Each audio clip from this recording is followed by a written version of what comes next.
So we here. Yo, we here. And It's a little different. Setup's a little different. We'll get to that in a second. But before we get to that, I just want to put this little disclaimer out for all the people. Mm-hmm. So this goes for family, friends, clients, everybody. Mm-hmm. Barry and I, we have very specific roles when it comes to what we do in our lives and in the business. True. And True. The line is this. If you need to know what kind of camera to get, what kind of film to buy, what kind of lighting to use, how to make a computer work, how to set anything tech shit, contact Barry. I guess I am that guy. Because he's that nigga. I'll take it. That guy. Anything dealing with scheduling, business or personal wise, contact me. Because Barry don't even know his own personal schedule. He literally, his friends want to go on a trip. He like, hey, mind you, he got the scheduling app on his phone. But he like, hey, I put in here that I'm going out of town. Can you make sure I put this in right? And then he don't remember the days that he going. None of that. I handle all of the travel, all that kind of stuff. So that's me. So if you need to know when Barry is available for a shoot or a party or just to relax, that is me. That is my lane. Here's the thing. Here's the thing about that.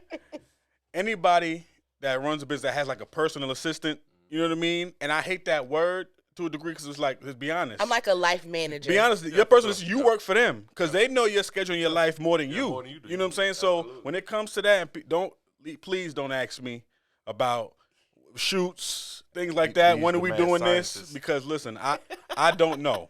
I just show up and try to and work for my client. You know what I'm saying? But that's you know what I'm saying? That is my partner, but she's also my boss. You know what I mean? So it is what it is. But it ain't easy, but I get the job done. Let's get into it. Well, I promised you a guest, everybody, from last time, and I told you I didn't want to disclose. Yes. Who it was. You hear that distinctive voice in the background. I want it to be a surprise. So anybody that knows Jasmine and Barry know the person that we're bringing in today. And anybody who's heard our story, know about this brother and his brother. Yes, you know what I'm saying? We got that one got of us the brothers into it. So we got one of the brothers here, responsible for helping us get started with How Designs. Straight facts. Yeah. Crazy. So let's get in here. Big we Will, were aka Suumo. Suumo in the building, aka Chef Suumo. Yes, sir. Number one chef. We made it. Let's scratch that. Not number one. He got the number one egg rolls in the city. Y'all just ain't tasted them yet. That's y'all a fact. ain't drove to Lawrenceville. Hey, bury anybody else with egg rolls. I'm telling you, it's over with. Put them in the casket. When I tell you, so we've been shooting the past couple of days by Dave's, and it's a line, and I'm like, and not to shit on no him. shade. Not to throw no shade. Not to. Dave doing your thing, to shit on brother Dave. making the room. They're not the Suumo egg rolls, Nah. and I've had both because I was like, let me see what this hype is, because it's busy sometimes, and be trying to follow the protocols that we've set in place. I be forgetting to put my order in and all that kind of stuff. So I was like, let me try this out, but It ain't that's not the same. It's not the same. Days, let's do a little partnership going on, you know what I'm saying? I work out the little recipe for you. We're gonna make it happen. You know Let's do it. you do the cheese steaks, I do the egg roll. You know what I'm saying? You know what I'm saying? But yeah, so finally our first guest. We've been waiting for it, and it's the most important thing, it's family. You know what I'm saying? Our first guest is family. Man. Yes. This is my brother from another mother. This my country brother. This is Let me tell y'all something, man. We ain't gonna say we're gonna say southern. This is my southern brother. Coming from New York. Niggas always like to call us country. Coming from New York, man. Coming from New York. Southern. I only knew this is a handful of people I know actually from Atlanta. Straight and up. my nigga Will right here and his family straight from Atlanta. Real So Atlanta. they know everything in Atlanta. You know, so when I want to know what's up in Atlanta, these are the niggas I know to check in If with. I don't know, I know somebody that know. If they don't know, they know somebody that know. You feel me? And we go get it done like We that. gonna get it done Oh just like my that. goodness, man. So- I appreciate it coming, brother. Yes. Absolute reason for inviting me. You know, it's an honor to be here. doing y'all thing, man. So we trying. It's good to be a part of this. This is greatness right here. This is black excellence. But we try to keep, you know what I'm saying, the show fun and just chilling, just, you know, share our experience and our relationship about business. And, you know, we don't try to have it, you know, too cookie cutter and all that. Right. Just open, you know, dialogue and talk shit. It's real raw. It's raw. Yeah. And I like that. Come on, man. Y'all do your thing, like to be transparent with everything. Absolutely. So in the spirit of transparency, just to kind of go back, because I can still remember, legit, I still remember the day that we were in our apartment on Bouldercrest, and y'all had came by the house, and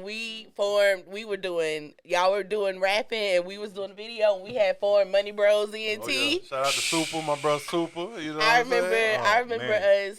We were like, we got to make an LLC. We got to do this. We got to do that. We had went to LegalZoom, remember? And they was like, it's going to be $1,000. Bullshit, the fuckery is real, man. The Captain Planet showed it. Hey, Cap is real, man. Don't fall for that shit, man. And I was like, we got to be able to do this cheaper. Not in the beginning process, y'all. Let me tell y'all something. Not in the beginning. In the beginning, you don't need all that, man. No. That's Cap, bro. Super Cap.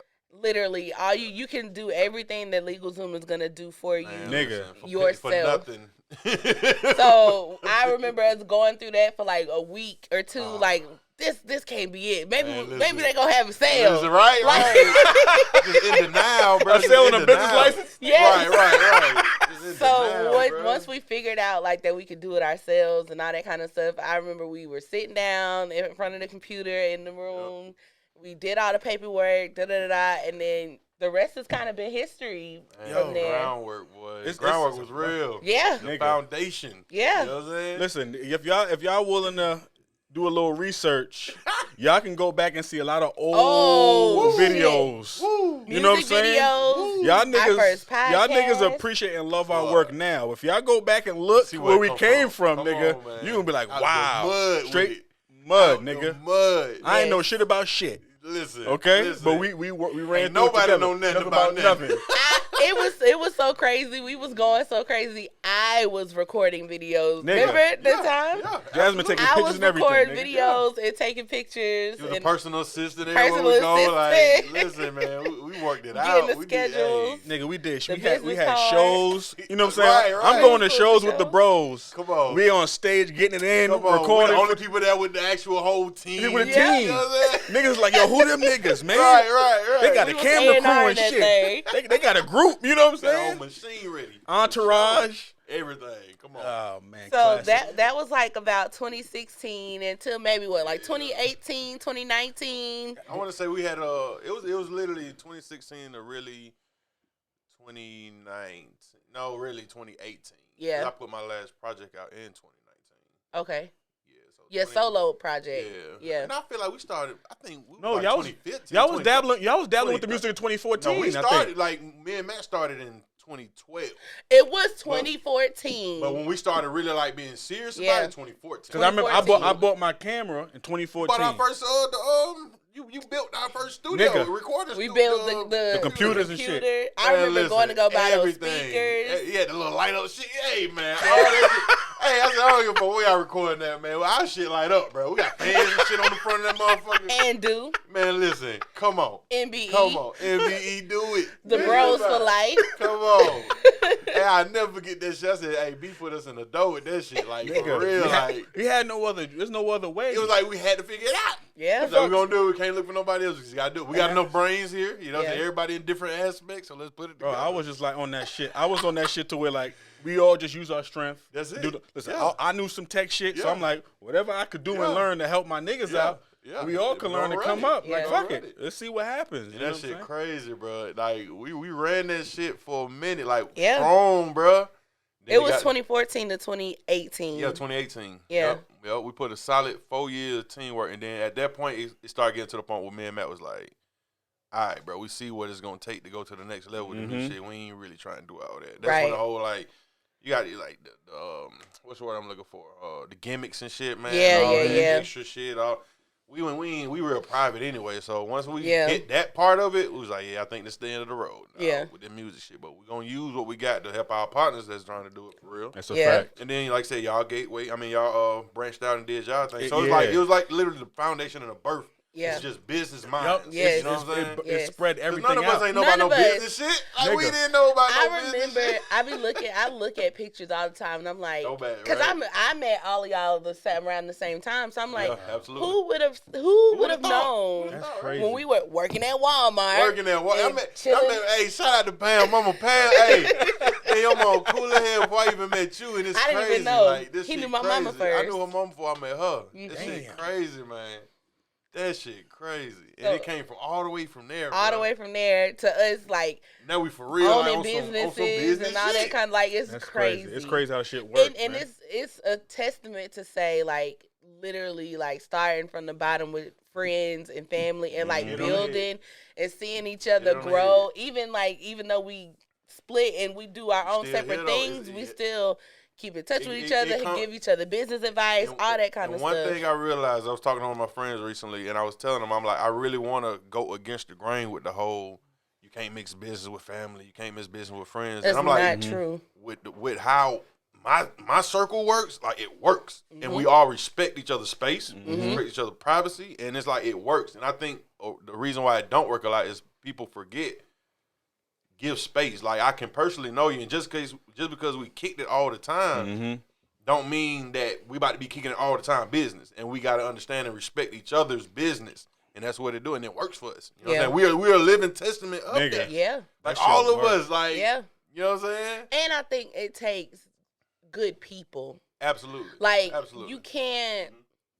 And that's in business, period. You can't go into business with people who are not like-minded in some sense of the form, and who are just not good people in general. And the fact that everybody was open. You know what I mean? Very transparent. We didn't know. We was like, let's just try it. You know what I'm saying? And we learned from all the mistakes we made. It wasn't too egotistical, like, because if we didn't know, I don't know, bro. Listen. I don't know. I'm not even going to cap on you, like, hey, bro. You know what I'm saying? And y'all was asking people and coming back. We was asking, coming back. So trying to figure shit out. Everybody branch out, collect some resources. And that's the crazy thing. It's so dope how we started from that and it's branched out. And now everybody is doing something big. You know what I'm saying? For each other. So it's like, damn. And it's just a start still, man. We just not getting there. We was in preseason at first. Now we in the game. Like, we doing warm-ups now. You know what I'm like, we out here like, I'd have never thought, like, from that. It's crazy, me and Jasmine be doing what we doing. Come on.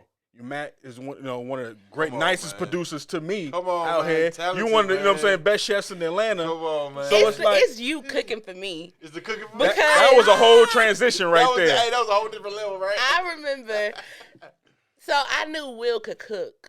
Excuse me. I knew Suumo could cook. Yeah, I always been into that cooking. But like, it was always like whenever we had your food, we was always making like some survival meals.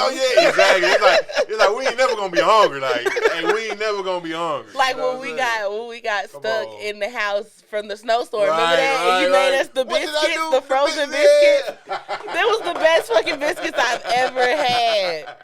And they was like frozen biscuits, but he did something. I'm remixing, man. I'm gonna remix them, boy. It was so good, but it never dawned on me still. Even like you barbecuing and stuff like that, because you all the time whenever we go and cook always out, on the grill. That nigga Will was grilling. If I see somebody on the grill, I'm probably gonna take over the grill. No cap. Yeah. I'm probably gonna just step in like, I got it, bro. Look, They're gonna let me get it every time. I've never been denied of a grill. Like, it's just what it is. Nigga. It's just. I don't fuck with that nigga. Anybody can come to my house and fuck with the grill, the stove, because I'm gonna tell you one thing. I ain't gonna cook it, but I'm gonna eat. I ain't gonna cook it though, but I'm gonna eat. So if you want to get on it, by all means. I still gotta break y'all grill in. Nigga, it's right there in the back. Right there. You know what I'm saying? Fuck it. As soon as it get warm outside. Well, you know, for us, as soon as we see some sun. Exactly. It's time. But so now you're a chef. You own your own business. Yeah, absolutely, man. Elevation, man. We elevating. Like, how was that, like, how was that transition from you, like, you taking it as something you just did to, like, I'm going to go to school for this and really, get it hold down? I'm going to tell you what happened. So, being full-time parent, right? Mm-hmm. So, I've been out of the workforce for about, 6 years? And I think at the time, this was 2019, end of 2019, I started working with Amazon. And around this time, I had a different mindset working with a actual business than what I had at first. So going in, I'm just like, I don't need their money, but I'm still gonna, you know what I'm saying, go just get a W-2. That's literally was my primary objective going to Amazon. So as I was in there, like I just had like ideas in my head, like, man, cooking, do I really like, because I told y'all I always felt about cooking. Yeah. Like if I start making a business out of it, I'm gonna lose the passion of it. I ain't gonna want to do it. So I don't really want to sell food and all that shit. I'd rather just cook it and just tell people to pull up and get it. You know what I'm saying? Gotcha. So it had to be a collective of a few of my coworkers at the time, because I think they kind of caught wind that I cooked, because I brought a few things in to lunch on some stuff, and they was like, "Oh, boy, you fight with it." So I came across this school on I think it was either Facebook or Instagram. It's Schofield, yeah. It's an online culinary school.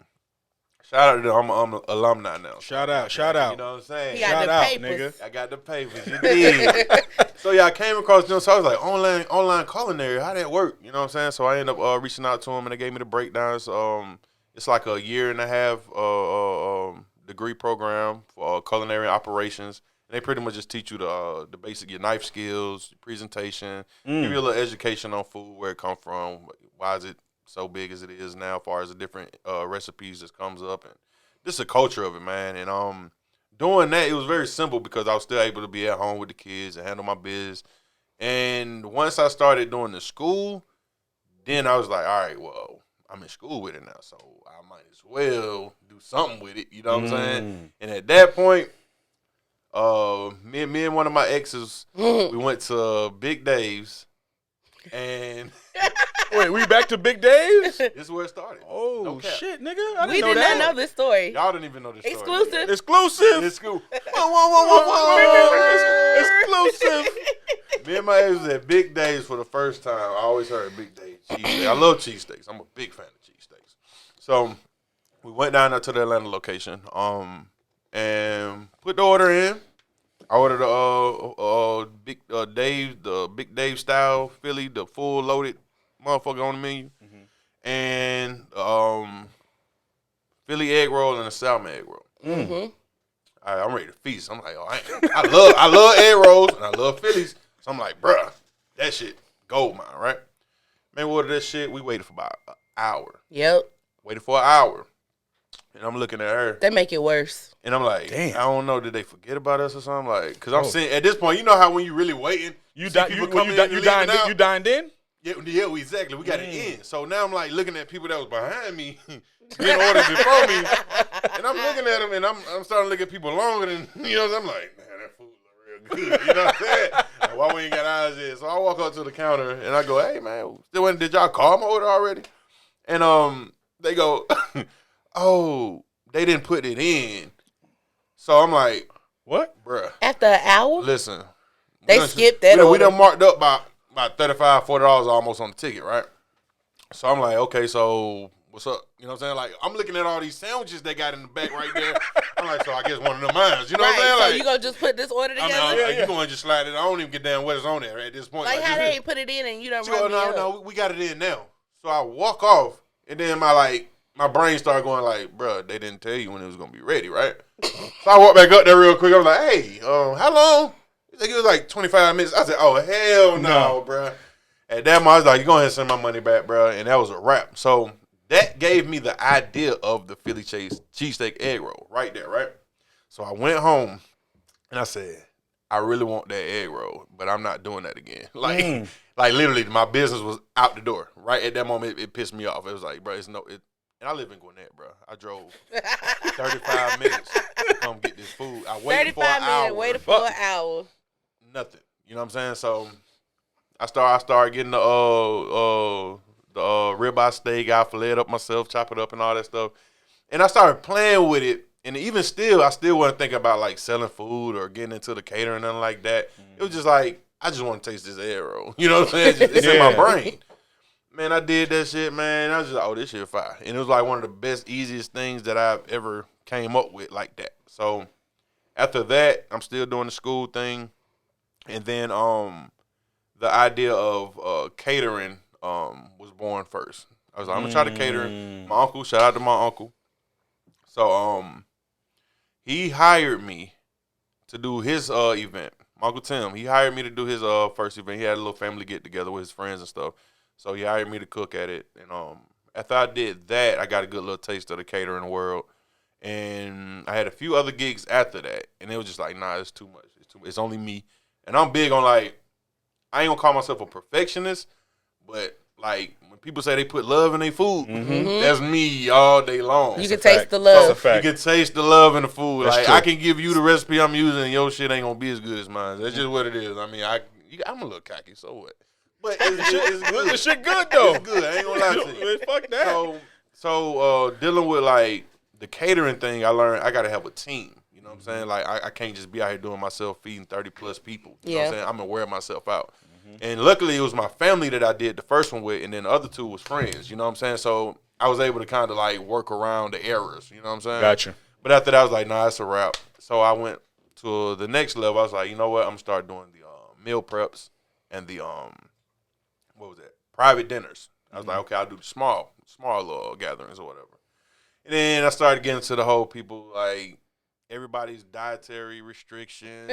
You like, this is some bullshit. Listen, y'all know how I cook, bro. I don't really measure. I just go off of my taste. I just literally like, I know this shit gonna be it. Exactly. So I'm not, like, I'm the wrong one to go, well, how many calories is in it? You know what I'm saying? Like, I'm not that chef. You feel me? Like, I'm the comfort food guy. You feel me? So I did that and it was good. Actually, the meal preps and the private dinners was working better than the catering.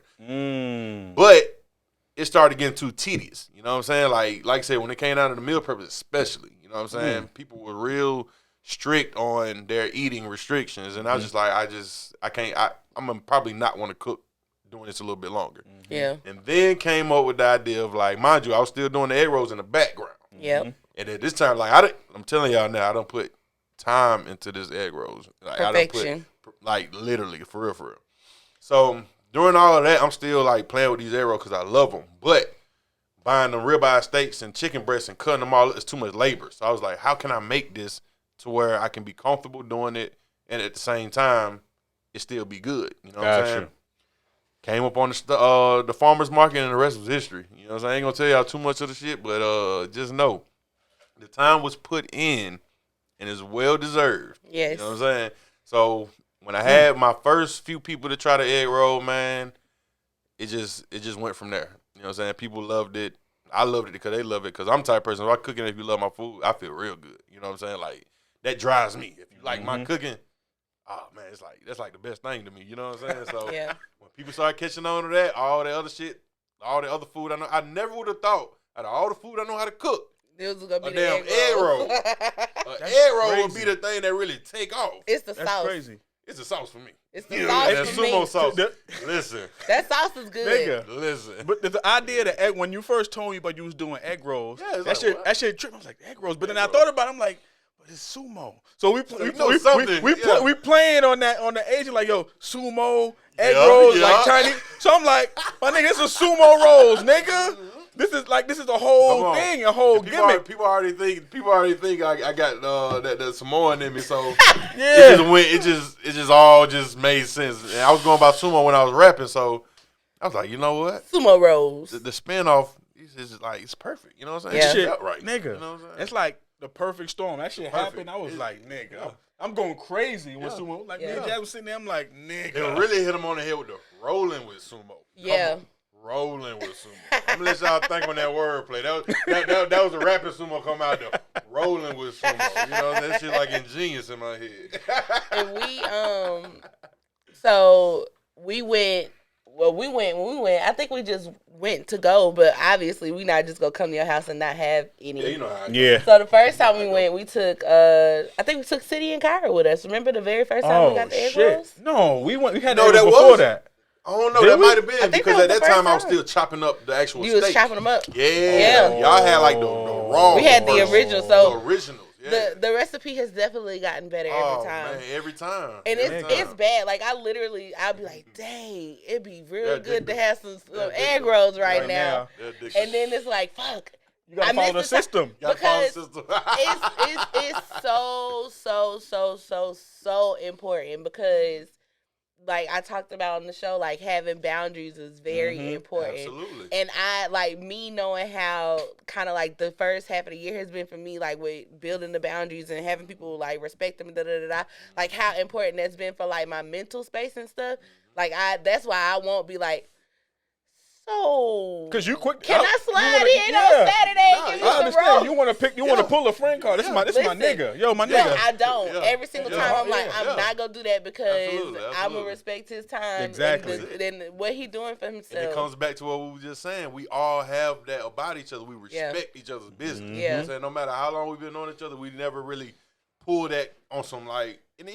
Even if it was ever slip out, it's just like, I just had to try it, though. You know what I'm saying? But it ain't no like, I'm going to hold it over you. You know what I'm saying? Ain't gonna lie. That's one thing we all understand about it. We respect each other's business. You know what I'm saying? I tried to get some egg rolls for the Christmas party or for the New Year's party. Oh, yeah.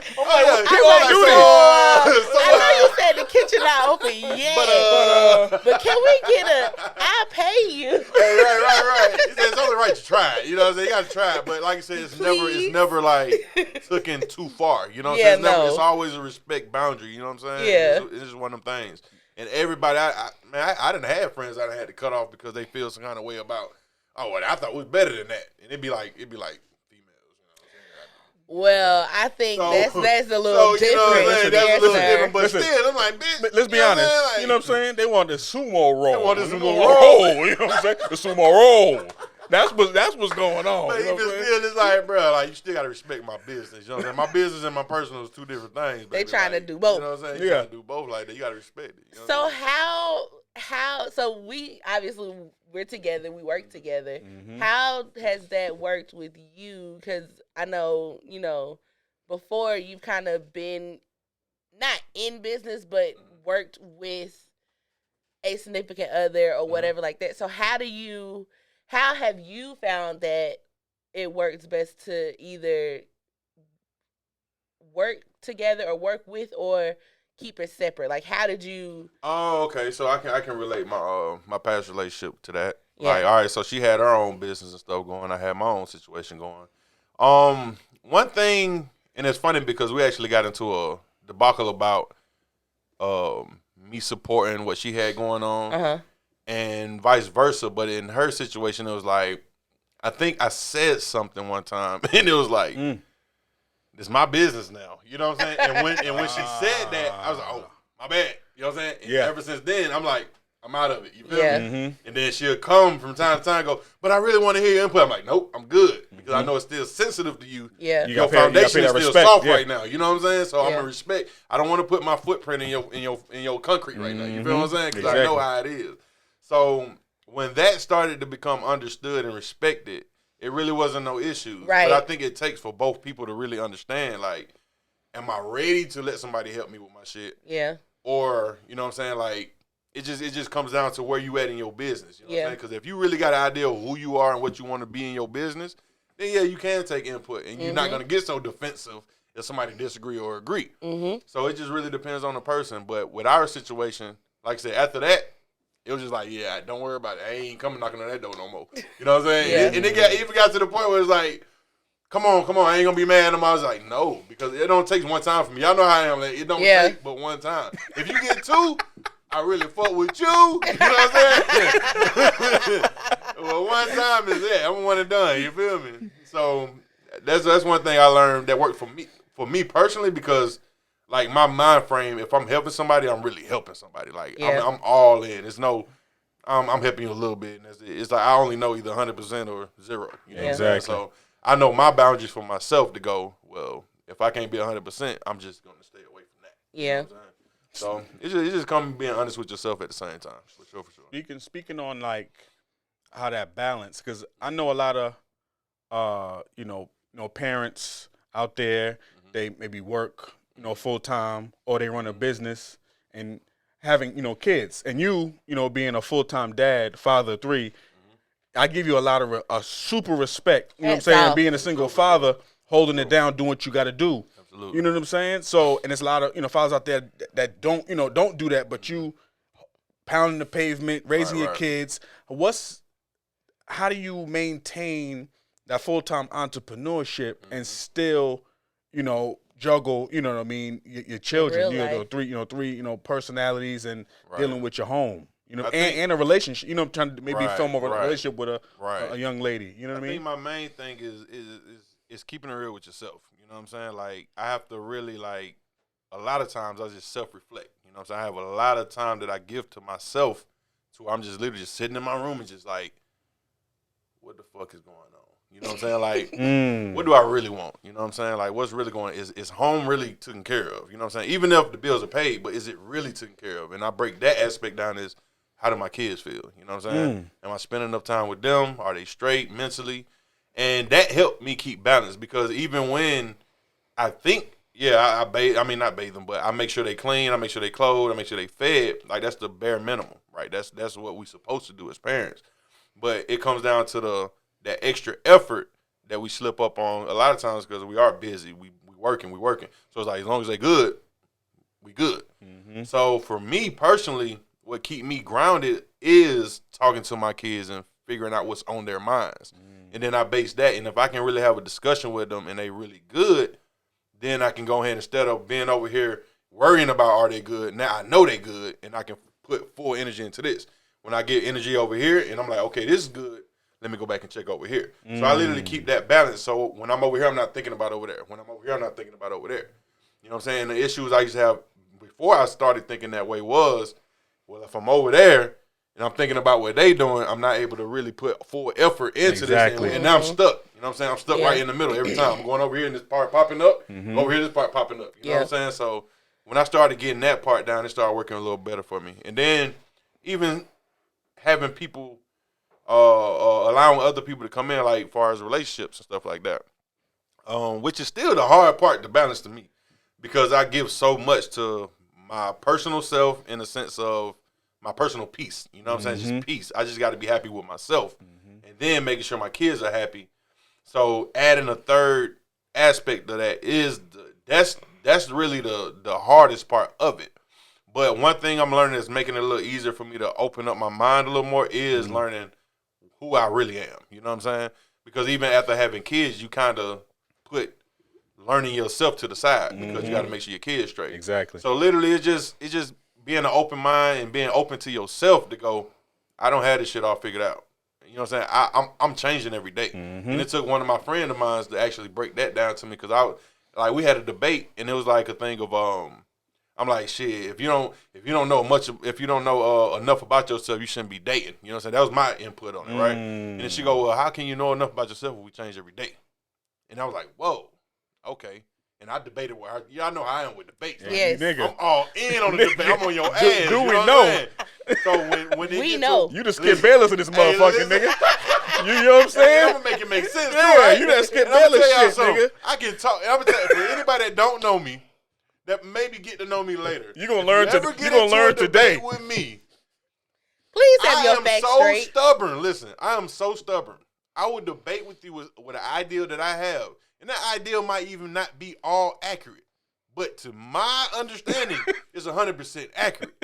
So when I'm debating to you, don't fall back because I sound like I know what the hell I'm talking about. You understand?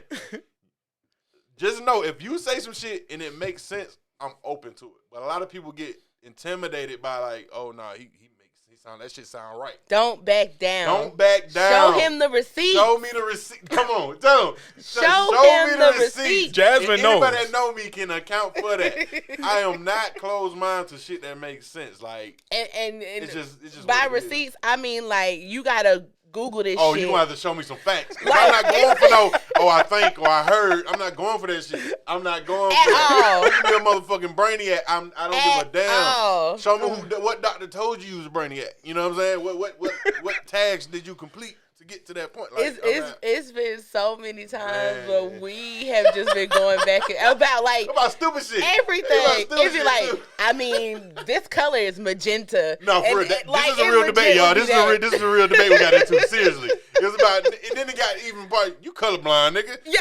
Like, bruh. Yes. We got to a real argument about this. Like, nigga, you blind. You need to go to the doctor. Yes. Like, don't you need glasses, nigga? Like, I'm like, damn, I'm taking it personal now. Like, I know I need glasses, but I ain't colorblind. Like, bruh, that's fucked up. feel kind of funny about it now. But like when I say he stands strong in his shit, man, listen, he stands strong in his shit. Not at all. Moved, so don't man. back down. Don't back down. That's all I tell you. And my ex learned that too. She most definitely firsthand she learned that. And I'm gonna bring on my ex a lot, y'all. Y'all ain't gonna know her name and shit like that because I don't want to do too much. You know what I'm saying? But that had a big deal to do with who I am now as well as a growth because I learned in that relationship I didn't really understand who I really was. And I learned who I really was now, and it's like that was like a big landmark in my life. You know what I'm saying? So y'all gonna hear a lot about that. Anybody that know me. So you mentioned, and it's funny you mentioned this because last episode we were talking about making sure your mental's good. Because I was watching a podcast and I'm gonna bring it up again.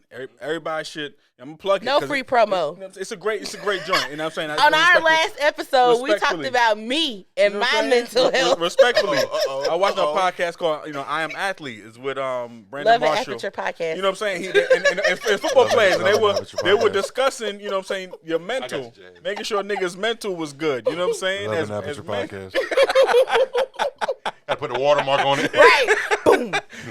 So when you said that, no, when you said are the Jasmine, kids mentally good, I looked at that's Jasmine, literally what Barry said. Because I said that, I'm like, make sure you. So I said Jasmine. That's why I actually. So I say Jasmine. I say it in the morning, babe. You good? Like, yeah. Your podcast. I look at her again, right? You mentally good. Yeah.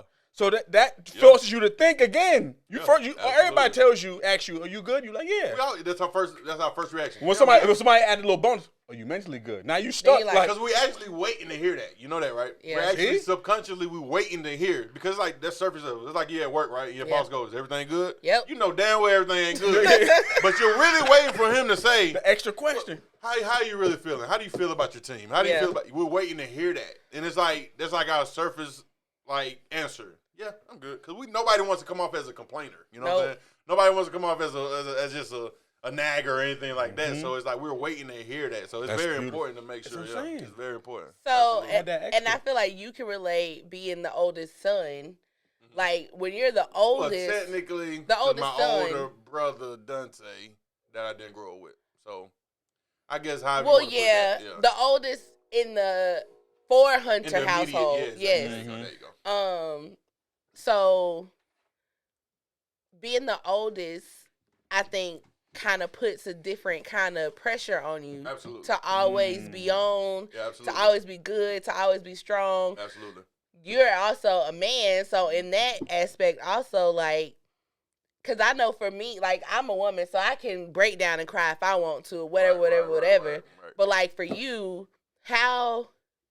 It's frowned upon for like men to show that vulnerable side. Yeah. So I'm figuring you probably gonna say like how do you how keep has that mental straight? Saying how do I like release that? Or just how has that been for you? Like you said, discovering yourself because like I can imagine you got to do some hard looking in the mirror. Oh yeah, absolutely. And you got to kind of be like me this year. Like I was telling Bear, I was like, I really don't even know what I want to do in my life. Still. And I'm 31. Yeah. I'll be 32. Yeah. I just know I'm really good at some shit. Crazy, and it's popping off. Like, but is this really... Because we really overlook that simple task. You know what I'm saying? Like, even when you're in the mirror getting dressed, you're looking at yourself, not the raw you. You're looking at... What the mirror is reflecting. What you want to look like. Or what you want to be, but not what you are. You know what I'm saying? Exactly. So it really takes... I'm in the motherfucking mirror, butt ass naked, looking at myself like, damn, bro, you look weird. You know what I'm saying? Why you look weird? Why I got these stains on my face? Yeah, like why, like. And then I started to get to a point where I kid y'all not, like literally, I would have a conversation with myself, and I'm like, if somebody else was to see this, they'd probably think I'm fucking crazy. But literally, it takes that. Yeah. You know what I'm saying? I'm looking at myself with no jewelry, no clothes, no haircut. I'm talking about just raw. Just you know what I'm saying? Like. It's just me and you, bro. You know what I'm saying? Like, and a lot of that comes from if I don't like something about myself, I can address it right then and there. Why don't I like that? Yeah. Well, why do I think my knees nodding in is fucked up? You know what I'm saying? Like, what's the real problem with that? Is it because I want people to accept me? Why do I want people to accept me? Yeah. But I break myself down, literally. There you go. You know what I'm saying? And it takes self-assessment of that nature and that detail. You know what I'm saying? For you to really see what's the real issue. You know what I'm saying? And a lot of things that helped as well is talking to my therapist. Yes. I started talking to a therapist like therapy last August, and I've always been against fucking.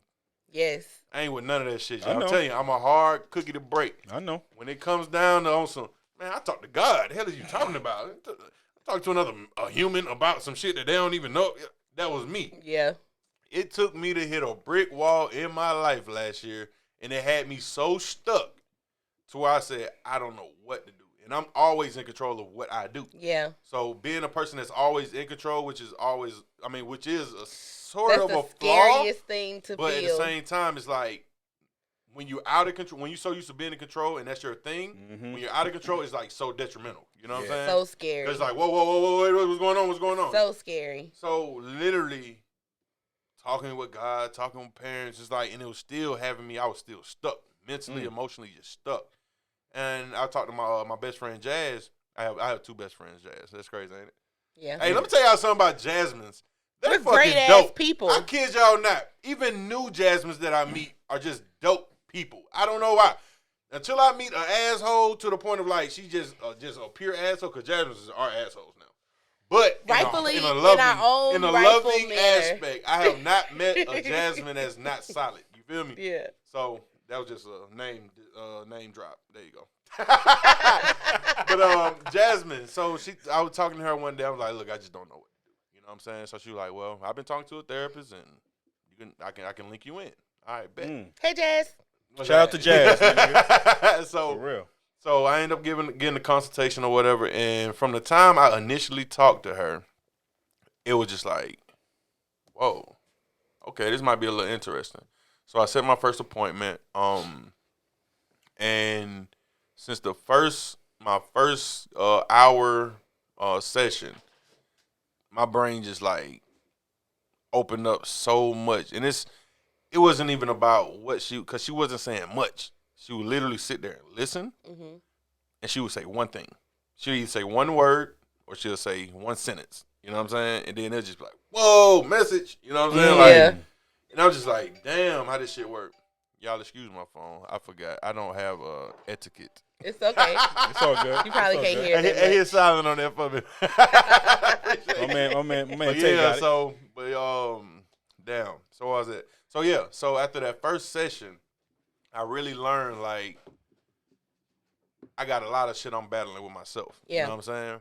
And I didn't realize a lot of this shit came from childhood. Now, we always hear this shit. It's like a cliche. It's like, oh, you're this way because of childhood. But we really don't dig into that shit. Nah. Yeah. We just go, yeah, I'm like this because of kids. You know That's how I grew up. I got picked on or I was judged. Like, that's all we surface level. But we're not really thinking. Like, why did this manifest? Or like, what it's a lot of fear involved in that too. Exactly. Nobody want to open that door. Nah. You know what I'm saying? Nah. So when I started digging, man, like everything started making sense, and it made sense to the part where it was like, damn, I felt bad, but it was like the storm before the rainbow. You know what I'm saying? It was like I had to go through that feeling to be able to open my mind up to go. Now I can go about how to fix it. You know what I'm saying? So many things we broke down, man, was just how I felt about my parents, how I felt about my siblings, man. And it was an eye opener, extreme eye opener, man. And I tell everybody, I was telling my homeboys too. Shout out, I gotta give a shout out. I gotta do a plug real quick. Hold on, look, run it. We got a podcast coming soon, man. Ooh, to your ears? No, for real. No, for real. Podcast For real. No, for real. That's the name of the podcast. Check it out. I got my boy Q. I got my boy Stas. Got my boy Carlson. Got my boy Baco. Hard times. Listen. Not QT. Not this him. Different kind of Q. Oh. This different Q. Yeah, this different Q. That's the same name. His name Quinn too. So, okay. Yeah. So, but yeah, man, we got a podcast we're gonna have coming out. But anywho, talking to them, chopping it up with them as well. That's like my your man cave. My man cave. You know what I'm saying? Like that's all we do is literally play games online together. You know what I'm saying? That's like our 1 or 2 hours out the day. We just have our bonding experience. And everybody's grown, responsibilities, handling their business. And that's just our little mesh. You know what I'm saying? Everybody vent. We get all our shit off. So, talking to them about certain things and it just helped me understand, like, even with them, things that they experiencing, I'm just letting them know, like, hey, therapy is very important, bro. And I know y'all feel the same way because we done talked about it. You know what I'm saying? It's like I didn't realize the shit that I was overlooking until she was able to put the mirror in my face. And that's all it took. And ever since she did that, you know what I'm saying? Not what's the word I'm looking for? Not indirectly, but figuratively. When she did that, that's when I started the process of literally looking at myself in my own mirror. You know what I'm saying? So I used that idea that she did just for talking and just showing me shit that I'm saying to myself and just letting me see what I'm saying. You know what I'm saying? Like, she's showing me, like, this is what you saying. This is what you said. This is how you feel. You know what I'm saying? So, and I tell them all the time, like, man, the shit, I think us as men, I think us as black people in general all need therapy. Yeah. You know what I'm saying? Well, especially off of our past and history. But specifically black men, like, and I'm going to say this. Y'all can call it a Steve Harvey moment if y'all want to. But I'm going to tell y'all it is now. I'm only speaking for myself. I can't say that I've been coming across ain't shit women. Let me tell y'all something. It's a lot of women out here on they shit, but it's a lot of niggas ain't trying to be, you know what I'm saying, man enough to admit their flaws. So now the women really gotta be on some man shit because niggas ain't on some man shit. You know what I'm saying? Then we get mad at them for being on man shit, stepping out of their lane. You get what I'm saying? So it's like, I feel like therapy for us is so important because we got to be able to know how to let a woman in. You know what I'm saying? We can't have her fighting our battles and then blaming them because, oh, y'all woman, so y'all emotional. You know what I'm saying? It's like we always fall back on that. And it's one thing I've learned from the females that surround me. It's like, bro, these are good people. I can be a fuck nigga and be like, oh, that's why you like that because you a female. Or that's why you like that. Your mind fucked up. Oh, you ain't had your dad around. But in actuality, like, a lot of these females are really going hard, like, beyond measure. You know what I'm saying? So I tell my homeboys all the time, like, bro, we gotta really do better. Our generation, specifically. Even being a go-getter, making money, it ain't enough. We got to be honest with ourselves, like, for real, for real. Yeah. Because that shit, we making them work harder than they should be working. We making them work harder than they should be working. And that's going to create them to make us work harder. You know what I'm saying? It's like, it's a trickle down, you know what I'm saying? So I think that's real important. Therapy, man. Most definitely. Yeah. Therapy. That's what's up. I ain't speaking on that psychiatry shit. I don't know much about that. But that therapist. I'm going to plug that in. Therapy. Get your mind right. Yeah, you're not the only person that brought that up. Yeah, mental health is definitely important. I haven't gone to a therapist, but my sister, one of my sisters does, and she says it just helps her just talk through stuff. Yeah. So I've been thinking about doing it myself. Do it. Part of me why I haven't is because I don't think I'm ready to look myself in the mirror yet. And I'm going to tell you something right now. When you get to that point, be as transparent. That's the only way you're going to. Literally, when I talked to her, from the first time we talked, I told her, I'm going to be so transparent with you. Like, I'm going to tell you everything that's on my mind. I'm going to sound crazy. I'm going to sound weird. But that's the only way I know that I can help myself. It. It's not about me proving to people therapists don't work, because we'll go in there with a closed mind and go, see, man, she don't know that. We expect them to be psychics. You know what I'm saying? It's like, why the hell, like, get that out your head. If you're really going to help yourself, really go to help yourself. Yeah. And the only way to do that is to really be all that weird shit that go on that you don't know, just put it out there. Yeah. You know what I'm saying? Not to say they're going to tell you why you're doing that way, but it's going to help you understand in a better light of, damn, that might be. I didn't think about it that way. And once that started turning, it's just a chain reaction after that. So that's most definitely. Absolutely. So, what do you think has been one of the hardest things about being an entrepreneur? Like the hardest lesson or hurdle you had to overcome, or hardest? Yes. There's a lot of hard things. Nigga. A lot of hard things about it. It ain't easy. The hardest, I think, is I'm gonna have to pick one. I'm gonna say, for me, one of the hardest things that stand out is being able to stay myself, in a sense of being careful with who I discuss ideas with, being careful with who I'm taking advice from. Yeah. And having more confidence in myself, you know what I'm saying? And going, if I really want to do it, just do it. You know what I'm saying? I tell people after I done did it, or I tell people once I got my mind made up. Yeah. But being the one to go, when somebody come to me with an idea and go, I appreciate it, but I'm good right now. Yeah. I'm not.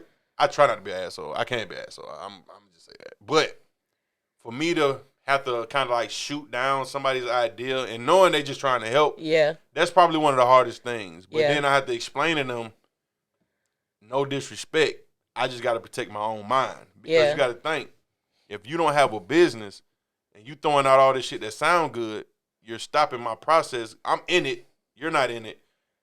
You coming at me with an idea because it sounds good. But you had done all the vetting. At least you break it down and see if it worked before you bring it to me because it's gonna fuck up my thought process. Mm-hmm. That's just like when we used to do music, right? Right. I used to tell Jasmine all the time because we used to always come to Jasmine and Barry. And what y'all think about this? What y'all think about this? What y'all think about this? Right? Because we really want. I don't want to hear it. Right. So check this out. Right. Nah. So check this out.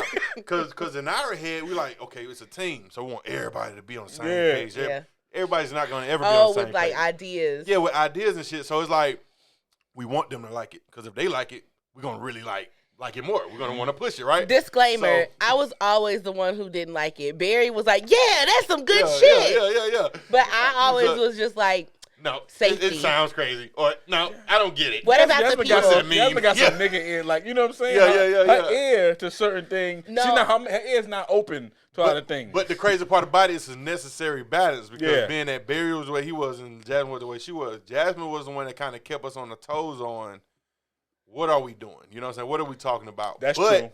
Just as good comes bad. Yeah. So what Jasmine's input did a lot of the time was it kept us stagnant because we were so worried about what would Jasmine think. You know what I'm saying?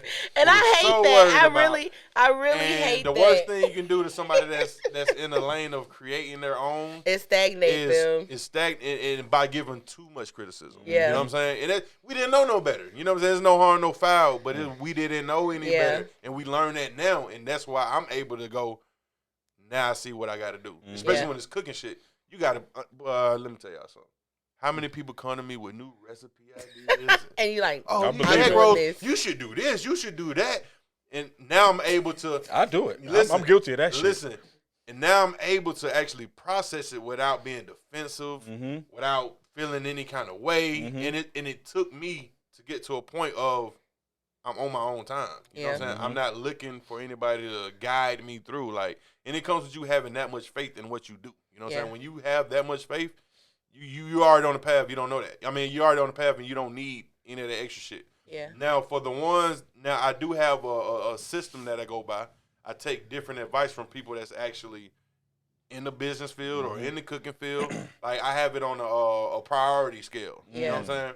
The people that ain't got shit going on, I'm letting y'all know now. With all respect. Don't come to me with that shit. You ain't got no business shit going on. I'm going to listen to you. But I'm not, like, that shit is one ear and out the other. You know what I'm saying? I'm going to respectfully listen to you. But just know once I leave that table, I'm on to some shit that I know is going to work. You know what I'm saying? Like respectfully. Respectfully. You know what I'm saying? But if I sit down with a person that's on some, say this person owns a restaurant, and he's telling me the same idea you're telling me, I'm going to be more prone to go, I'm going to listen, but it's going to sit in there a little bit longer. Yeah. Because I know this person knows a little bit about what they're talking about, and it's not just a guess. Yeah. So I process that with people, and that's why I'm able to have relationships the way I have them because I let people know, and I'm very transparent when it comes to that. It's like, bro, I respect what you feel, but just don't think that I'm gonna do what you say just because it's a good idea. Yeah. Like this, and if you can respect that, then I can fuck with you. You know what I'm saying? And it just comes with that, like I said, the boundaries. It just comes with that boundaries. Yeah. So I know for me, like a lot of the times. And this is when we were doing our business and us doing our business, a lot of times it's me having to see the vision. And a lot of times, and this is just how I was raised. So this is business and regular life, whatever. I always look at stuff for the worst possible scenario. Yep, a lot of us do. Like immediately. Not even like but if we do it this way, it can da-da-da-da-da-da-da. I always go, okay, so if I do this might happen, but what else might happen because of this? And then, like, I got a whole list of the bad shit that could happen.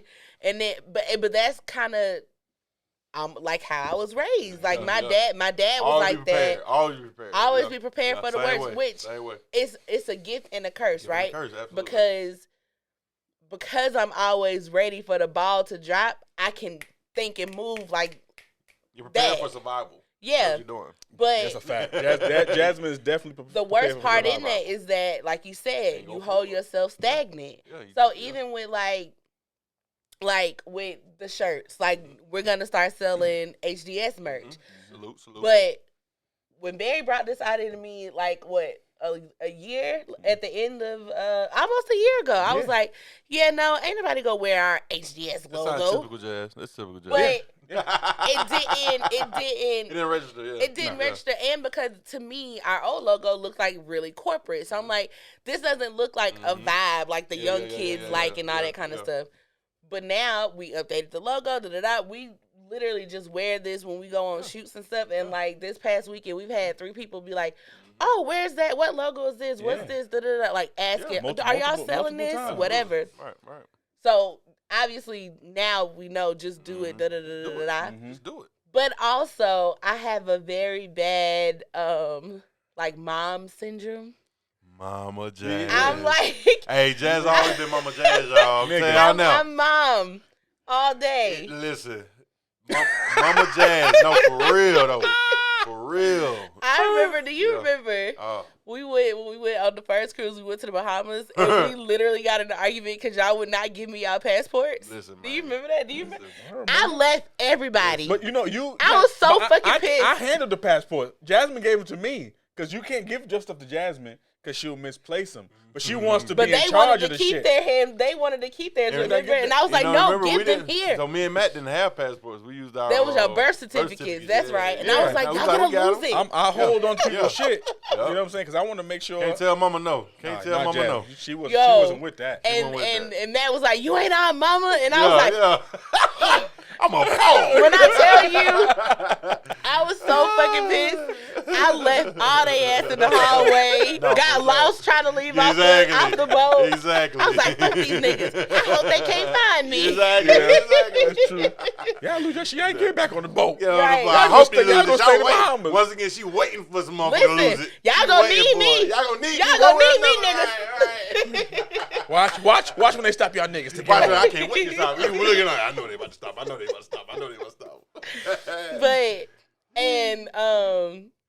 So part of it is just like I can't help it. Like, I literally cannot help it. It's a part of who you are. So yeah, it's in you.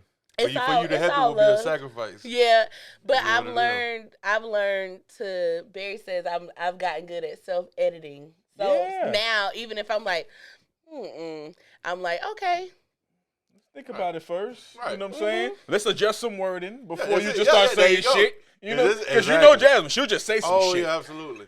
It took me a while to figure out words really do hurt. Words mean things. Absolutely. That's why Jasmine's sister be like, my friends, they scared. Everybody thinks I'm mean. Jasmine's mean because Jasmine, she'll just say some shit. Yeah, Jasmine say some like shit. But it really just be like. It's in the bloodline, though, man. Yeah. I'm tell you something. On the Hall family, boy, some riders. I'm telling you, say shit. If they fuck with you, they fuck with you. I'm saying, if you in, you in. Nigga. If you ain't in, hey, don't come around with that. Don't come around with that. And this nigga bullshit right here, boy, her face would say some shit. She would say shit. We see her face, and you say, Jasmine, all right? Oh, shit. It's like a boiling pot. Yeah, you see her face, you like, oh, I be good, nigga. But then she'll tell you, I ain't mad. Yeah, exactly. I'm good. She said shit like that. I'm good. Come on, I'm good. With that passive aggressive shit. Yeah, you know what I'm saying? I think you the one with the problem. Yeah, you asking me, am I good? I'm like, nigga. That's just for sure, boy. Oh my God. That is me. I think the one and only time where I probably like got crazy was when we was on spring break, remember? And the girl, you was like, "Oh, how old are you?" And then she said, "Shadow at the still." And I was like, "Damn it, Jay have to." Hey, Jay felt kind of way. So we was walking on the beach, right? It was at Panama City Beach. Mm-hmm. And I missed that trip. Yeah, you missed that trip, bro. You missed that trip. That's when you used to have to work all the time. Oh, man, Kristen, boy. That was the fucking trip. Hey, Kristen, I still gotta got get your mom, Kristen. Hey, Chris, I still got that footage. I watch it sometimes. You have to send it to us. I'm gonna send it. We gotta watch that. But yeah, so we was on the beach walking the beach and shit. You know, me and Matt, you know what I'm saying? We doing our thing. You feel me? So I see one chick I'm trying to hop down on, and she just hit me with the still shit like, Like, she was just all that, you know what I'm saying? And I ain't even come to her disrespectful in that. I'm like, it's one thing, okay, if you ain't interested, that's cool. But go about it a certain way, you know what I'm saying? Have some integrity or something. She was acting like her shit ain't stank. Like I asked her, like, let me smell your drawers or something. You feel me? Like, that's how she was acting. So literally, when that brief, I don't even know what you call it, a conversation or introduction. It was 2 seconds. Whatever that was, when that ended and we went about our way, Jasmine was like, nah, I see why niggas be getting doing this to bitches. Legit. Jasmine was like, that bitch, like, I say for the next 15 minutes, Jasmine was really bothered by that shit. Like on some mama shit. She didn't understand. It was because you were very polite. Very polite. You weren't like, hey. Hey, shout it. Let me holler at you, shout it. I ain't hit it with none of that. Like, he was so polite and nice. He asked a very simple question. I think I even called you and was like, Barry, this girl was acting like a fucking bitch. That's how you know about this, right? Especially when Jasmine came home, showing about the trip, she was like, Barry, we were talking to this girl, and she gave him this and that. And I was like, you see, Jasmine, then you finally learned. Because, I used to have my cape on. Saving hoes. You know what I'm saying? Jasmine gives the utmost respect to these women sometimes. And I'm like, Jasmine, now you see. The women, bitches and hoes, you couldn't be a dude. Because now you see what dudes go through and girls be with that attitude. You couldn't deal with that shit. Now, imagine if you was, part of the community, LGBT, or you was a lesbian or something, and you trying to holler at the girl, she gave you that degree, you'd be pissed as night. Like, what the fuck, bitch? What, that's fucked up. Like, I'm talking to you with respect, and you just push me like I'm, a clown. And that happens all the time. It happens all the time. And that's normal stuff, Jasmine. You know what I'm saying? But now the sad part about it is when it happens, like, say, I'm going to use me for an example. Like, say if I go through that back to back, right? Oh, now you about to dog everybody. At what point do it get to where it's a breaking point? Yeah. Now I hit this one female that do the same thing the last 4 did, and then all of a sudden I snap. Yeah.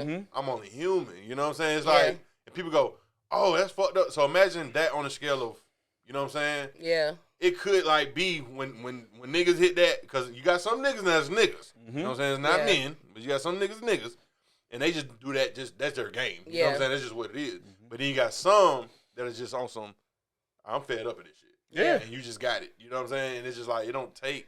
Transference. You know what I'm saying? My bad. It don't take all of that. You know what I'm saying? So, yeah. But yeah, man, I remember that shit. Jasmine was bothered by that shit. Like, I was very bothered. I know you were. And I'm always telling Jasmine, like, it's all right, Jazz. Like, this shit, it happens. You know what I'm saying? Because in my head, I was like, I'm being the one like, it's cool, Jazz. Jasmine can't deal. Fuck that shit. Jasmine, she can't deal with girls now. That's just a bitch. The moment she starts seeing that, I see Jasmine's blood. Boiling, dog. The moment Jasmine see a girl on some other, she be like, oh, bitch, you got the audacity. So the moment she, even we went out one time with my boy City, and she thought a girl was trying to play City. Oh. Jasmine was getting ready to, what she say? Because City is he's so cool. Quiet. He about trying to buy drinks. So, cool. She looked at the girl, and she said, the girl looked at a certain way. Jasmine said, is she trying to play him? Jasmine getting ready to go over there and make sure, he gave you a drink. Like, what's up, nigga? Like, she's getting ready to come on a girl. Like, you see he's being nice to you. Take the fucking drink. Like, I wasn't going to do that. It seemed the like energy. The energy. Jasmine's energy right there. In my head, I was like, oh, she about to act like this. We going to take this drink out her hand. You don't want this drink. I can see you saying that, too. Like, I'm like, hold on, Jasmine. Yeah, you do know the older you get, the more it's going to be like that, right? Like, that mama shit really going to just I'm cool now. I'm a lot better now. How often have you been out around situations like that? Well, all the people that I know, all the guys that I feel like I would act that way towards have been in relationships. Yeah, so you ain't been in them situations. I haven't. Yeah. So, and with City, he's like the little brother. Yeah, so it's just like. So it's like protective. Yeah. And he's good now. He got a wife. Yeah. So he sold off. Shout out to City, man. I just tried to know him, man. He good. So, honestly, as long as I don't see nobody do that to you or Matt, then I'm good. Oh my God. So I'm telling you now, if it happens, it's gonna be worse than the last time. This is gonna elevate. You know what I'm saying? I just. It's in you. I like to operate with the thought that people all have the same set of like common decency. Exactly. And there was no reason where you can't just simply be like, no, thank you. I appreciate it. You could have literally just kept walking and not said nothing. But that would have been better than how she reacted. Yeah, you know and I'm like, first off, ma'am, you look like you've been ran through. Like, stop it. Hey, that's the reason why I was trying to holler at her ass. I'm like, shit, I'm in Florida, bitch. She looked like she was enjoying her spring break. I'm trying to run through you like the last fire nigga did. You talking about, man, you acting like that. That's what she was looking like. But maybe she had a bad experience before we got seen I don't know. It was bad, but it's all good. Mama Jazz Saga. Mama Jazz Saga. It continues. It continues. Let's we're gonna shift a gear. Okay. Yo, producer Tay, I had threw something in the show notes. I thought it would be kind of interesting, to fuck around with and play that. The funny would you rather scenario real quick. I got two of them. I thought it would be pretty cool. I see these online. I said, man, fuck it. Let's do it. Yo, Tay, well, ask the question. Let's see what everybody's thought pattern would be. All right, so the first and one we if you come have. on one, you can X one too.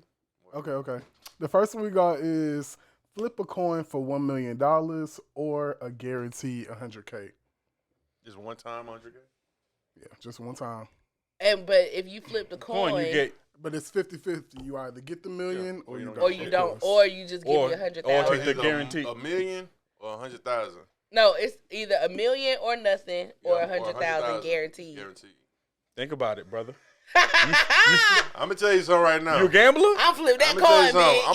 I'm a risk taker, so I'm going for that. I'm going for that meal. But if I'm broke and on my ass, I'm taking that. I'm taking that 100. If I'm good, what's good though? All right, good is if I'm established and I don't need any money. It's just I'm good. So I guess I'm gonna use it for now. Because who would need that $1 million? Right now, I say right now in my life, right now. I'll take that 100. You flipping? I'm flipping the coin. No cap. But Suumo, without feeling no kind of way about it, I'm flipping it. Fuck it, nigga. And then walk away when I lose. Like fuck it, nigga. You'll be a little sick. I will be. I got a story for y'all when I went to Vegas. We'll get to that. Go ahead. What about y'all? What about y'all? For me, I'm taking 100 because I feel I might be able to invest that. You know what I'm saying? Smart thing I think I'm smart enough. That's a smart thing to take to this bread and say, you know what? I might be able to finagle this. Absolutely. You know what I'm saying? Because I don't want to. I take risk, but I'm not calculate the risk. Yeah, well, I try to calculate my risk a little bit. You know what I'm saying? What you think, Jay? What you doing, Jay? Same. Yeah, absolutely. I agree. You're so smart. Yeah, you know what I mean? I'm not. Hey, man. I'm not a gambler. And my thing is, I know it's not the good thing to do, but I'm still do it. That's my weird thought process. Like I'm just like go big, go home, right? I ain't have nothing when I came to this game. That's true. It's so I was like, what am I losing? It's like, that's where my brain works. It's like when like the jackpot hit $1 billion for the lottery. You like, ooh, I'm about to go spend $20. Right, no, get away. You ain't about to win shit. Come on, it's but every time you go spend that $20. I never played. Me neither. I don't play the lottery. I do scratch offs. Y'all, I swear to God. Y'all should play. Y'all need to play. If y'all play, I don't believe in it. That would be so crazy if y'all hit. I think it's a scam. I think it's real. I believe in my mind. I'm with you, B. It's just a scam, nigga. I'm with you, B. So when it's a scam, if it's a scam and you go play and you hit that shit, then what? You part of the scam? Then I would think it's not a scam. I'm thinking because this is my thing. How many when people doing $1 ticket, like where do all these dollars going? Education. But if nobody wins, ain't no damn education. That shit going back in the pot. That's why the money keep going up. If nobody wins, what happens with the money? It's like a pre-K education lottery thing. That's what they tell us. That's bullshit. That's what they say. Here's what I thought. Now, once again, y'all, I'm a good debater, but that don't mean I know 100%. So here's what I thought. All the money is going into the pool. Everybody get a ticket to get out. If nobody gets it, that pool goes up from the money collected. Yeah. That's what I thought. I don't know about all giving to the. There's smaller increments of money you can win, and it's not the jackpot. Right, exactly. So it's always somebody winning something. It's just not always the jackpot. Out of $1 billion, they'll give you 20,000 over here. You can win 20, 30, 100,000 like that. You ain't hitting that billion. Say you play? I don't play, but my family does. Have anybody won? Yeah, my grandma, my uncle, they win all the time. Not the jackpot. Couple thousand. It ain't been no big one, but they legit go. They have their numbers. Now let me ask you this. Now here's the question I always ask people. Now I know you probably don't know the answer to this, but I'm asking anyway.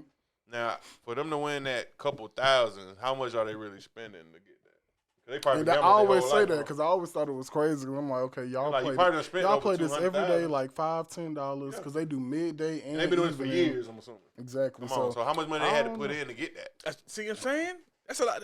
That's why I kind of agree with this. Like, it can be a scam because, like, 555s, you would never think 555s come up as much. Damn, I just told my grandma numbers. 555.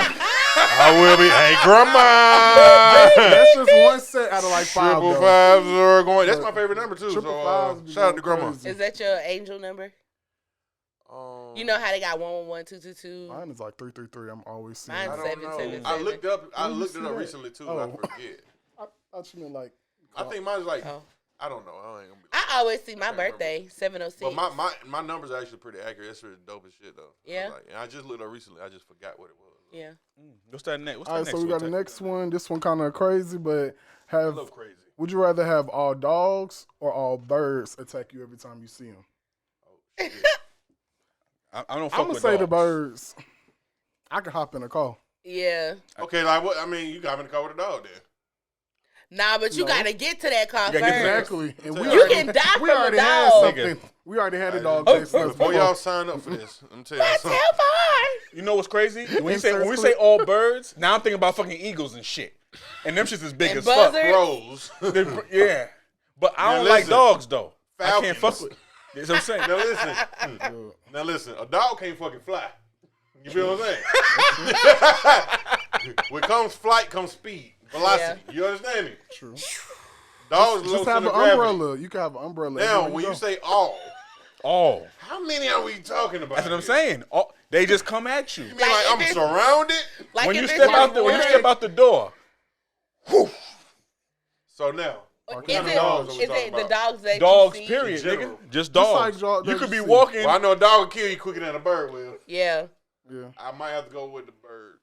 Maybe. I might. That's It's hard, the fact bro. that we done had a whole ass debate I'm gonna have about to go with the birds and birds, dogs. bro. Because them dogs, cause like I said, they get on your ass and you might can't even get to that car. So I'm going That's with what the I'm bird. saying. A bird ain't gonna wrap your ass up and stop you. I'm taking a the dog bird. will wrap your ass That up. dog gonna take a bite out your leg. I remember my sixth birthday, maybe sixth or seventh birthday, right? This is when Men in Black first came out. The original, you know what I'm saying? Oh, yeah. That shit was fire. So I knew my mom bought me a Men in Black outfit. Not the suit. I had a Men in Black T-shirt, Men in Black shorts. Oh, I you was know, like- back in the '90s. Cool. You know, back in the '90s, you used to get the graphic tee with the with matching the graphic yeah, tee yeah, shorts. yeah. You know what I'm saying? You Tacky real as cool. shit. You're tacky as Hell fuck. yeah. But when you a kid, that's the the best hottest thing. shit. Got the LA So gears. she bought me the Come on. Men in Black. It had the Will Smith and the white dude with the big cockroach face at the top. Yeah. I'm styling. Yeah, you My hot. mom got off work at 4 o'clock and she said, yeah, we gonna go to the movies. You know what I'm saying? So I'm like, yeah. So I'm waiting, right? And it's June, it's summertime. So I'm out of school. So I put my outfit on. I'm fresh, nigga. I got the Men in Black shirt with the Men in Black shorts. You know, and and when you say the shorts, it ain't the cool shorts. It's like the shorts, swimming looking It's the shorts. shorts above the knees. You know what I'm saying? you see the knees. Yeah, the knee knockers. You know what I'm saying? Not the knee When you knockers. see the black nigga with the knees out, you be like, God damn. Ah. So, but back then, it was, it was cool. You know what I'm saying? Like, that wasn't a thing. But till you got older, you want to make sure the shorts is below the knee. So I'm wearing that shit. You know what I'm saying? I'm actually leaning towards the more shorts above the knee now. Just throw that I ain't gonna lie to you. But go ahead. It's the style. Go ahead. I go outside, I'm Long as ain't no fresh. t-shirts. And I'm like, I walk outside and I see a dude. I live in the projects then. The nigga had the pit. And I walked past it. And I said, oh, shit. He pulled it. So I'm like, I'm good. So I go to the park. I come back. Yeah. On the way back from the park, I see the same nigga with the pit. So I walk past it. Next thing you know, I could tell he wasn't paying attention. So when he wasn't paying attention, your grip is not as so strong. tight. Yeah. And I'm like, I hope he's holding on to this dog. You're right. You know what I'm saying? So I'm walking, the dog looked, and that shit jerked, and I guess he didn't have a grip. My nigga, in my birthday outfit, I'm running. Men in Black shit. We got the Men in Black fit, boy. Screaming. I'm running around the whole project, dog, Yeah. big, coming. I jump on top. I jump in the garbage can. He's like Pops, but it's bruh. like a dumpster. I hop in. I'm there. Can't get me. He grabbed it. I hit him. Grab the dog. So now I'm in the dumpster. Men in Fresh Black outfit. stink. So I go in the house, right? Get out the dog dumpster. bite you in the ass? Nah, they didn't get me. They didn't get you in the ass? Nigga, that dog wasn't getting me, nigga. I was fast as fuck as a kid. I'm not bullshit. Pause.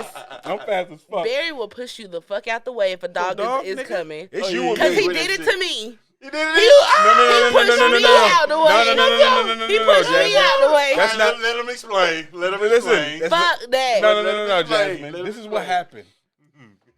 When we got to your friend's house and she said her neighbor had a dog and that garage open, I pushed you out the way of the dog. I didn't want the dog to get you, so I pushed you so I could be in the line of sight. There you go. This nigga pushed me so he can jump on the car. But did you get caught by the dog? The dog wasn't by us. It was coming. It was by, It like, was so it the was chain was long. Preventive measures. Exactly. I'm trying to This be nigga proactive. and Courtney both jumped on the fucking car and left me and Courtney Tierra ass at on the the car. door. This nigga pushed me, hopped on the car. Courtney hopped on the car. Y'all ever seen a matador? Do y'all know what a matador does? Yeah. He Lure hangs 'em something in in, front yeah, of lure him. 'em So in, I'm yeah. like this. I see push Jasmine. So Jasmine's in the front. So I see him looking at Jasmine. Woo, get me. See, he You know what I'm pushed saying? you out the way in I the sacrificed He's lying. my life, He nigga. He's lying. Sacrificed his life. My He's life, nigga. He sacrificed Fucking his life. lying. And I don't even like dogs. He's But for lying. the love. For the love. You know what I'm saying? For the love. It's love of okay. this girl. How many years y'all had in at that point? Or probably a couple, Maybe like man. 8. I don't know. Couple or 8? Damn. I don't know. I don't. It was probably Will, like 8. It wasn't I enough don't know time. anymore. For him to sacrifice his life. I sacrificed my life, nigga. I was with you, B, but that's too long ago. I said, I don't know, B. You might have been on some self-defense. He was on some self-defense shit. If y'all did this shit happen like 2 years ago, 3 years ago, I would have believed it. But I'm like, B, This shit happened. 2 years? This shit happened. That This might was, have, yeah. that's tough. For a lifetime fear, yeah, it went long enough.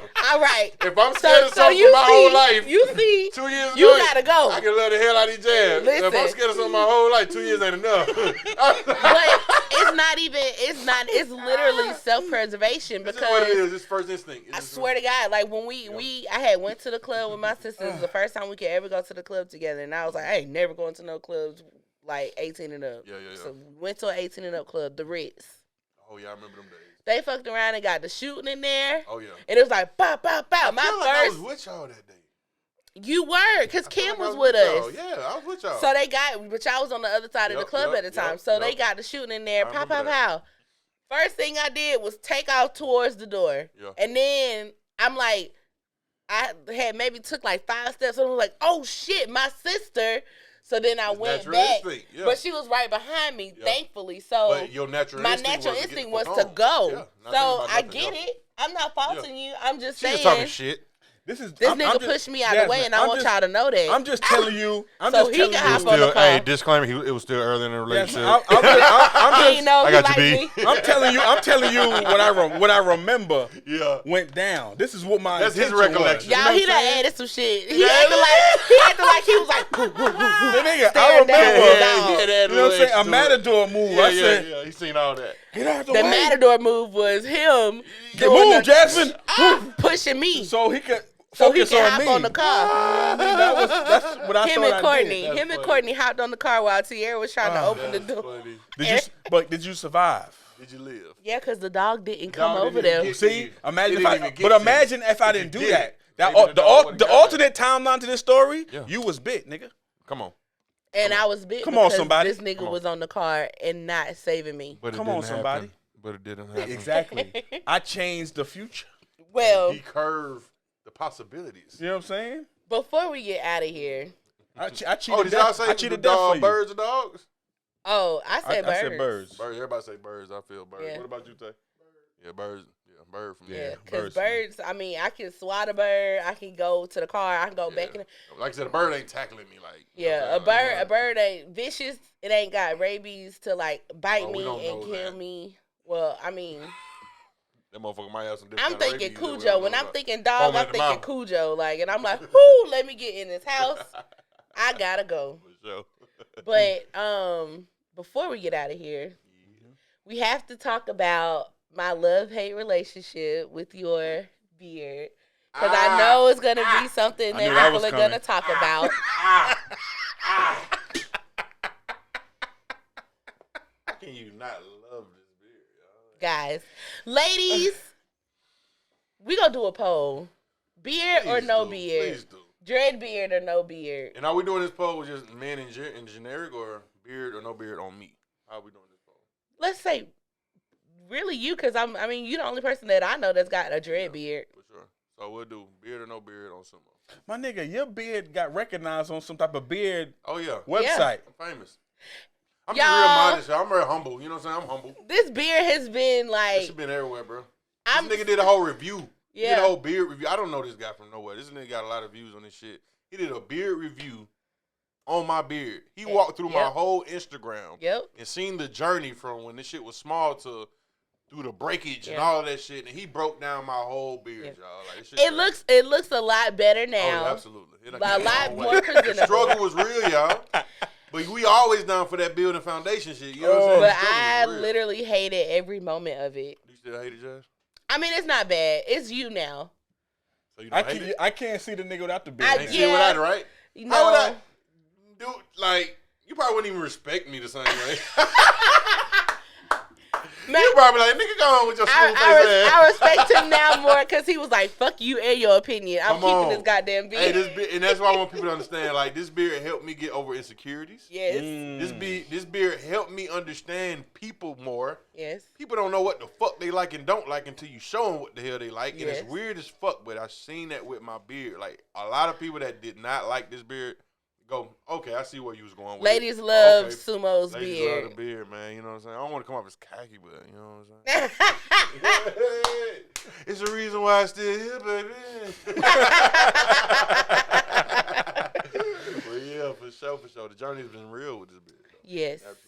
Yeah, I remember when you and Matt started. Matt started doing the dreads, on the head, and then you doing the beard, and now y'all niggas got it. Crazy looking too. It was ugly. Yeah, and I'm telling you, what gave me a boost to keep it was everybody going, "Ugh, what are you doing?" No, every time I saw Will, that gave me the energy. I'm like, because if I cut it off now, what the hell do that make me? Yeah. And I'm already looking at myself. I'm a grown ass man. Like, I'm gonna cut it off because everybody don't like it. So I couldn't sit well with myself. Yeah. Even if I went through phase, I'm like, nah, this shit is ugly as fuck. You know what I'm saying? I ain't gonna never tell these niggas. I ain't gonna never tell these niggas. I ain't gonna get them that ammo. Yeah. You know what I'm saying? But it still was like, I can't find it in myself as a man to go, I'm doing this because nobody like it. Yeah. So that taught me so much, and it just, everything had a part to do with where I'm at now. It's just crazy. Yeah. But, if you like something, go with it. Business, personal, anything. For sure. If you know where you want to do or where you want to go with it, do that shit, man. Don't let nobody. That's a fact. That's a fact. Jay-Z said it best. People telling you don't do it because they scared to do it. That's just what it is. That's just what it is. It's that simple. And that's a good old closing point right there. Come on. If they telling you don't do it, it's because they scared to do it. Tell the people. Yeah, where they find you? Plug your shit. First off, y'all need to know that you need to do your pre-orders Monday through Thursday for food pickups. Because you're about to confuse the people. Oh. All right, y'all. Man, work, Jasmine. I appreciate you, mama. All right, listen, y'all. The new schedule, Cooking with Suumo. Y'all can follow me at Cooking. That's COOKIN with WITH Suumo SUUMO. Put 2 U's. Suumo. 2 U's. Suumo. Then, all right, Cooking with Suumo. Now, the new schedule is Tuesday through Friday, pickups only. The time you can pick for pickup is from 12 to 2:30 or 4 to 6 p.m. Now, if you want to pre-order for Tuesday, you have to do so on Friday. This is the part that everybody kind of get confused with. Oh, because I definitely was about to say People Monday. wait till Monday to hit me up to pre-order for Tuesday. Saturday, Sunday, and Monday are my days where I don't do anything related to taking orders at all. Personal days. Personal days. I need that once against the balance. Boundaries, all of that. So, Tuesday to get food Tuesday, pre-order Friday. To get food Wednesday, pre-order Tuesday. Thursday, pre-order Wednesday. Friday, pre-order Thursday. So on and so forth. That's simple. Gotcha. Yep. Pickups only. I don't do deliveries anymore. I used to do deliveries. It was spreading me too thin. We coming to a city near you soon. Coming to a city. Hey, Suumo, Cooking with Suumo, Rolling with Suumo food truck coming soon. That's a fact. That's a fact. Coming. I'll be able to start being Ooh, y'all not ready for that. More of the bigger cities and the areas more, you know what I'm saying? So I can deliver, deliver way better than I am now. But if y'all get a chance, pull up on me. I'm in the Lawrenceville area. Pull up on me. Get some of this greatness, man. Come on and roll with Suumo. You dig? Y'all, I've sent people, some of our clients have gone to you, and she literally was like, "What he does, egg rolls and wings." And she didn't get to eat her egg rolls immediately, but she said she got the wings in time for they cooled off, and then she was able to warm whatever. Anyways, best wings that she's ever had. And she from Decatur, born and raised. So that's she was like, those are the best wings. And make sure you get the fries. Cause those are good too. Oh, the Old Bay fries, man. They a little, you know what I'm saying? A little razzle dazzle. You know what I'm saying? These ain't no typical fries, y'all. Yeah. You gotta get the sumo sauce. Dip no fries in the sumo sauce. Don't be scared. And get the Supreme. Oh, the Supreme rolls. Philly cheesesteak egg rolls. I really feel like I be going back and forth about if I want to eat meat like beef and stuff like that, but I don't think I can give it up. I gotta plug this in. Hey, and we using ground sirloin, y'all. We ain't using no ground beef over here. You dig? It's ain't the gonna real. put some real steak. I ain't putting no cheesesteak on my shit if it ain't steak. It's the rib tip. It's the rib tip. But yeah, y'all make sure y'all check me out, man. Most definitely, you will not be disappointed. Yes. So, Brother Tay, you any closing thoughts on your end? What's the word, man? No closing thoughts. As y'all know from last week, we will be going to LA at the end of this week. LA turn. Go ahead. Safe travels and just be ready for a movie. We're gonna have fun. Y'all gonna see. It's a movie. I gotta give y'all the story before I go. All right. So my Las Vegas story, actually, not LA. Las Vegas story. Oh shit. Here we go. Now, all right. So once again, this kind of trickles down with the gambling and the risk taking part of me, right? Now, I was in Vegas. With Quentin, QT Dynamite. QT Dynamite in this beat. Hard time. So I was out there with a couple of his friends, man, and had a ball, man. We had a ball, but this particular experience, you was gambling with your life, with your money. Here's how this went. I got caught for the okie doke, and this to let you know how my brain works. I know it's the okie doke. Yeah. But it was a part of me is like, I just want to see how it works. You know what I'm saying? You ever I want to see you. I know you getting me, but I want to see how you get me. You know what I'm saying? I went through that thought process like, maybe I learned something out of this. You know what I'm saying? But at the same time, on the other end, I'm like, that's a little easy come up. That's the little part. But the other part was like, I done heard about this. I know it's a scam. I know it. I just know it. But why the fuck would I still do it, right? That's just me. So, we walking down the strip. Me and a couple of Quentin homeboys, we walking down the strip. And, and we see a crowd of people. You know what I'm saying? And in this crowd of people, I'm kind of weeding through. You know, I like to go straight up close and personal. Like, I'm that big guy. I will go through the crowd and see right in. You want to get to that? You want to get to the action? I'm going straight to it. Yeah. You know what I'm saying? So I'm like, okay. So this guy has these little shot. You know the little party cups, little shot cups, the red cups, but the small miniature ones. He got like 3 of those, right? He's doing the what do they call that game? A 3-card Monty. 3-card Monty. 3-card Monty, right? He's doing that with the cups. So he get a piece of paper. It's like a little tissue. It's cheap ass tissue. It's not even a ball. It's a little tissue paper, and he's shuffling that, right? Shuffling that around. So I'm looking. I'm observing the crowd, and I'm just like, oh, that's easy. That's an easy pickup. You know what I'm saying? $100 you can win 200. 200 you win 400. You just double your money, right? All right, cool. So I'm just watching at first, and I'm thinking I'm doing the smart thing because I'm like, they might be together, but they ain't together. You know what I'm saying? Because I'm like, I know it's a hustle. You know what I'm saying? It's like I'm battling myself with, why are you still doing it then? But I'm like, they winning. And not even they winning. They was watching your ass the whole time. Listen, and I'm loud and I'm just extra, and I'm making myself a target, right? Yeah. So like, oh, we got a big man. Come on, they got him. So as everybody going, he even gets sloppy with it. Like he going to cups, and you can see like, oh shit, and then. Right there, nigga, in the cold crowd participating. Right there. I even get into it. Bruh, it's right there, bruh. Nigga, it's right there. He go to the other one. No, nigga, it's right there. He go, yeah, I told you, I'm about to play. Fuck this shit.